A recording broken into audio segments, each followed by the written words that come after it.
जी महाराज की जो कहानी सुने होंगे, बाल्यकाल में उनके पिताजी की डेथ हो गई थी और वो कोल्हापुर की गद्दी पर उनको बैठाया तो गया, लेकिन उनकी उम्र 12 साल थी। उनके मंत्री लोग सरकार चला रहे थे जो ब्राह्मण लोग थे। जब 20 साल के हो गए साहू जी महाराज, तब उन्होंने बागडोर थोड़ी समझनी शुरू किया, अपने हाथ में लिया।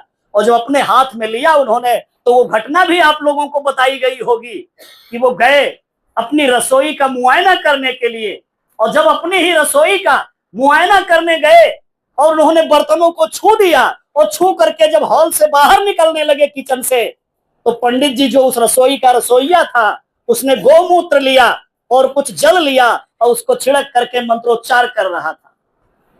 साहू जी महाराज लौट आए और उससे पूछे कि भाई, अभी तो मैं निकल रहा था, आप ये क्या मंत्रोच्चार पूजा पाठ कर रहे हैं, क्या मामला है? उसने कहा कि राजन, आप हैं तो राजा लेकिन आप शूद्र हैं।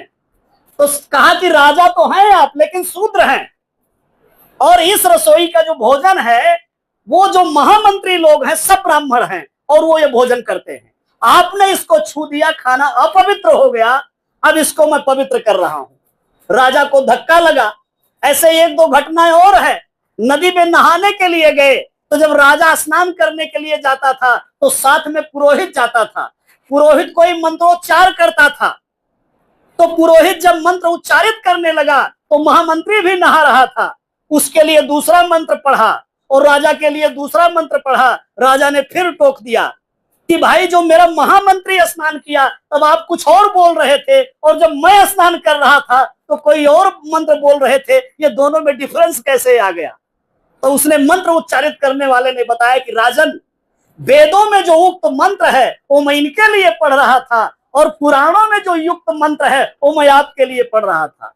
पुराणोक्त मंत्र मैंने आपके लिए पढ़ा है और वेदोक्त मंत्र मैंने इनके लिए पढ़ा है। राजा ने कहा ऐसा क्यों? उसने कहा कि राजन, आप राजा तो हैं लेकिन आप शूद्र हैं।